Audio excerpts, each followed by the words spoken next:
Welcome to Scary Nights.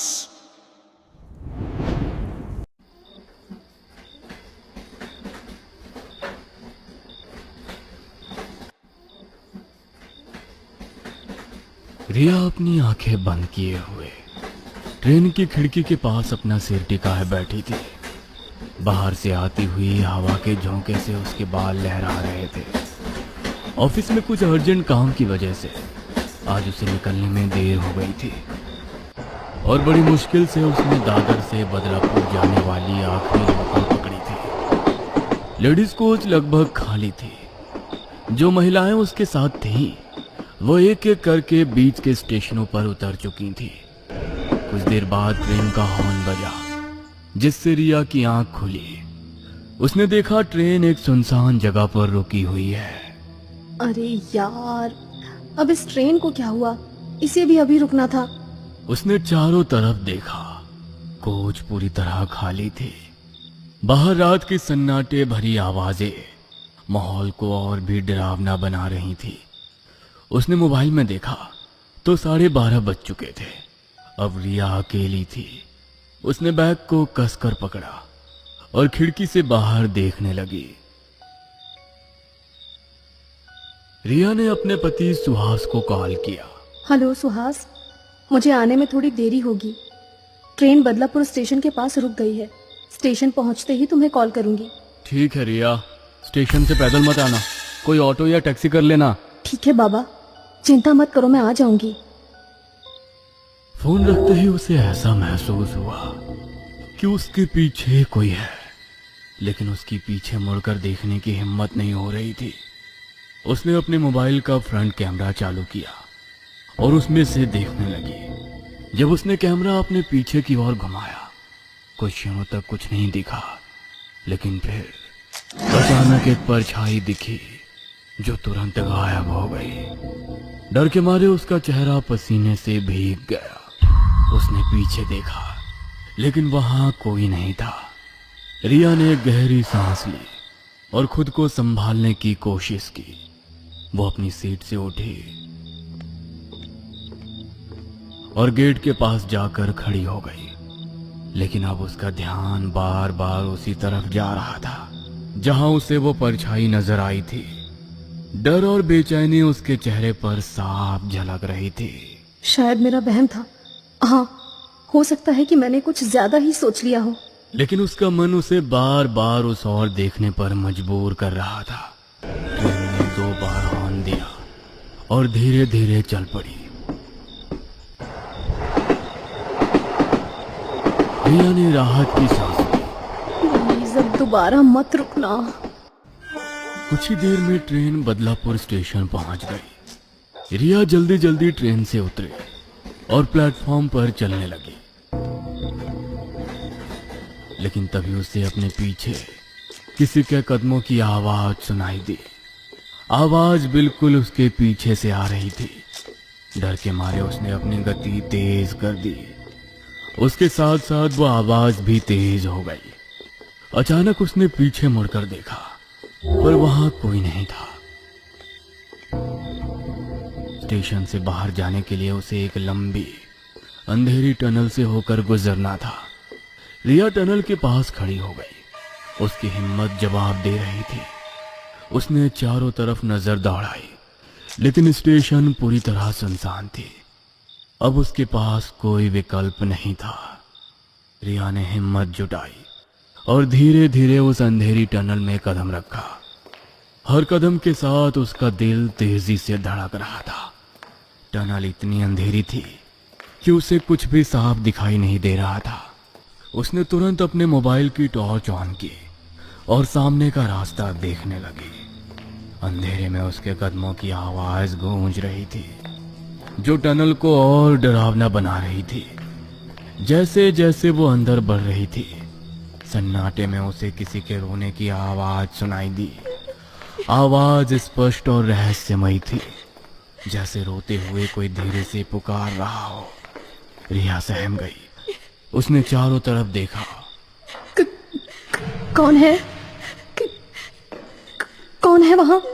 अचानक उसने देखा कि एक 21-22 साल की लड़की वहीं पर बैठी हुई थी। वो अजीब ढंग से रो रही थी। उसकी सिसकियों की गूंज रात के सन्नाटे को और भयावह बना रही थी। रिया ने अपने डर को काबू में रखते हुए धीरे धीरे कदम बढ़ाए। पास पहुंचकर उसने लड़खड़ाती आवाज में पूछा, कौन हो तुम? क्या हुआ? रिया को कुछ अनहोनी का आभास हुआ। क्या मैं तुम्हारी कोई मदद कर सकती हूँ? लड़की ने धीरे धीरे सर उठाया। उसका चेहरा बालों से ढका हुआ था। अचानक वो अजीब तरह से हंसने लगी।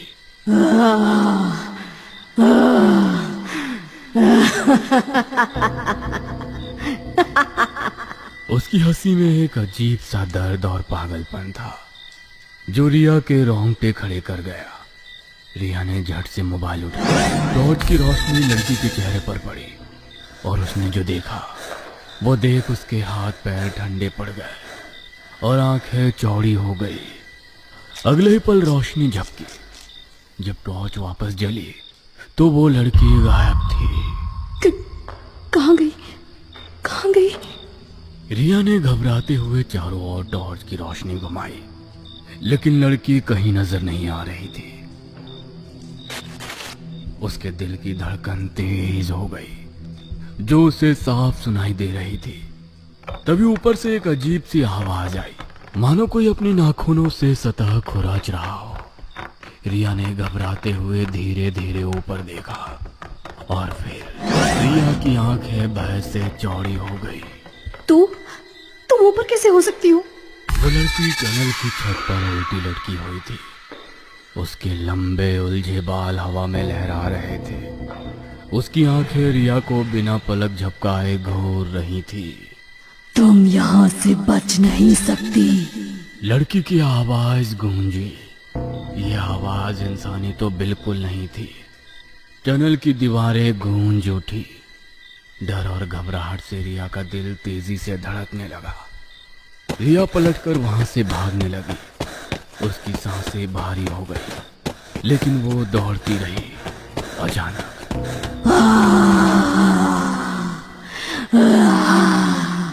एक भयानक चीख ने टनल को हिला दिया। रिया ने पलटकर देखने की गलती की। लड़की अब हवा में झूल रही थी और अगले ही पल उसने रिया की ओर छलांग लगा दी। रिया के ऊपर गिरते ही सब तरफ अंधेरा छा गया। रात के 2 बज चुके थे।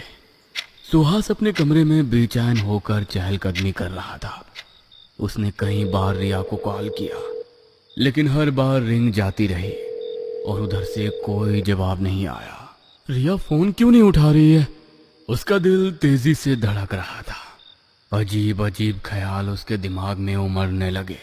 कहीं रिया को कुछ हो तो नहीं गया? क्या वो किसी मुसीबत में है? उससे और इंतजार नहीं हुआ। उसने जल्दी से अपनी बाइक की चाबी उठाई, जैकेट पहनी और बाहर निकल पड़ा। ठंडी हवा उसके चेहरे पर थपेड़े मार रही थी, लेकिन उसकी बेचैनी इन सर्द झोंकों से कहीं ज्यादा तेज थी। जैसे जैसे वो स्टेशन के करीब पहुंचा, उसकी धड़कनें और तेज हो गईं। उसने मनी मन दुआ की, भगवान रिया ठीक हो। स्टेशन का गेट अंधेरे में डूबा हुआ था। चारों तरफ सन्नाटा था। सिर्फ दूर से आती ट्रेन की सीटी की आवाज सुनाई दे रही थी। सुहास ने बाइक पार की और तेज कदमों से अंदर की ओर बढ़ा। रिया, उसने आवाज लगाई, लेकिन कोई जवाब नहीं आया। वो इधर उधर देखने लगा, लेकिन रिया का कहीं कोई निशान नहीं था। सुहास चारों ओर नजरें दौड़ाते हुए स्टेशन पर इधर उधर भटक रहा था। तभी उसकी नजर प्लेटफॉर्म के पास खड़े एक गार्ड पर पड़ी। वह तुरंत गार्ड के पास गया और जल्दी से पूछा, भाई साहब, आपने यहाँ एक लड़की को देखा है? करीब 25 साल की होगी। उसने सफेद शर्ट और जीन्स पहनी हुई थी। रिया नाम है उसका।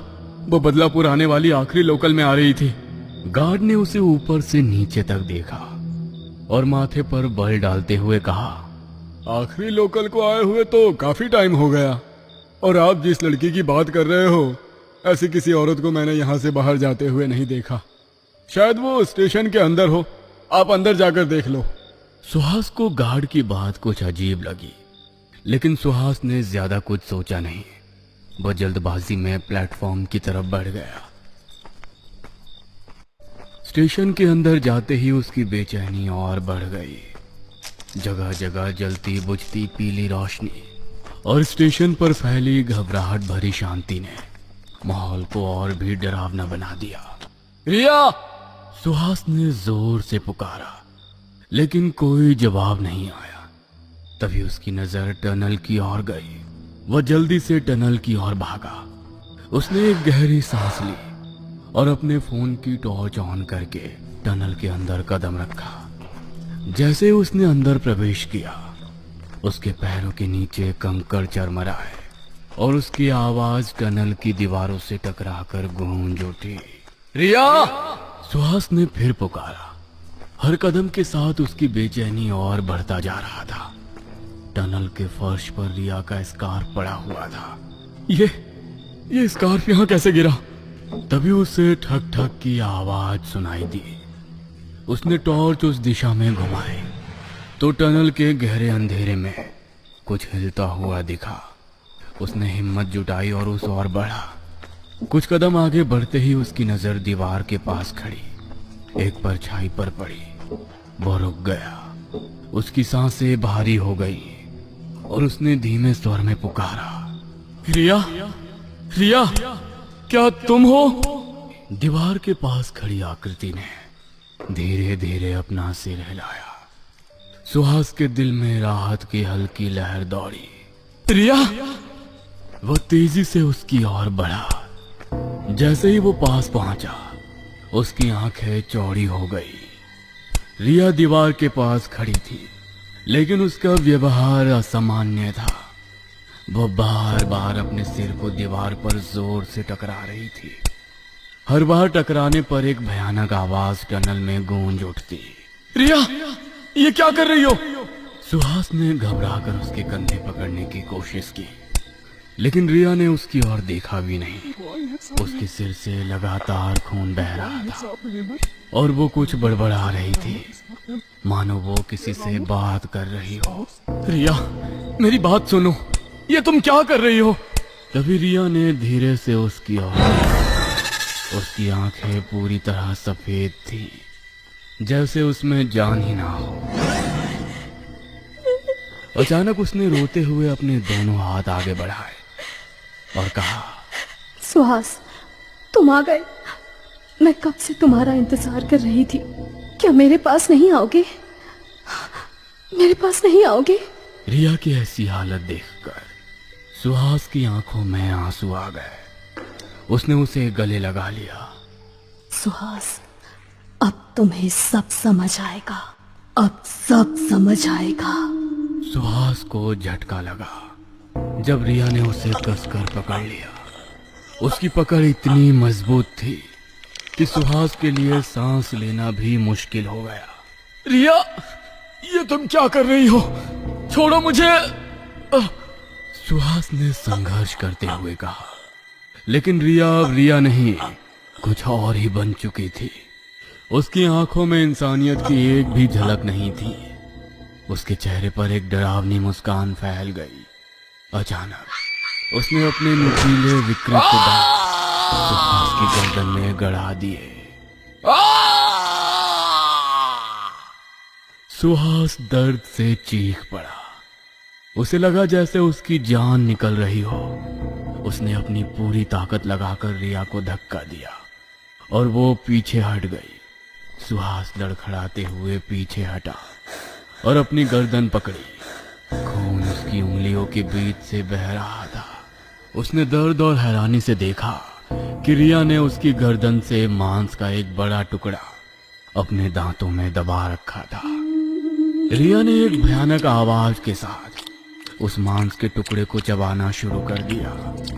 उसकी आंखें अब पूरी तरह लाल हो चुकी थी और उसके होठों से खून टपक रहा था। सुहास दीवार से टिक कर खड़ा हो गया।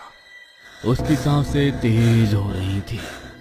उसकी गर्दन से खून बहता जा रहा था और दर्द से उसका शरीर थरथरा रहा था। ये सब क्या हो रहा है? उसकी आंखें रिया पर टिक गई, जो अभी भी उसके खून से सना मांस चबा रही थी। रिया जिसे वो प्यार करता था अब एक ऐसा रूप धारण कर चुकी थी जिसे वो पहचान भी नहीं पा रहा था। रिया प्लीज मुझे बताओ तुम्हारे साथ क्या हुआ है? रिया ने उसकी ओर देखा। उसकी आंखों में कोई भाव नहीं थे। उसने अपनी खून से लथपथ उंगलियां चाटते हुए एक अजीब सी हंसी हंसने लगी।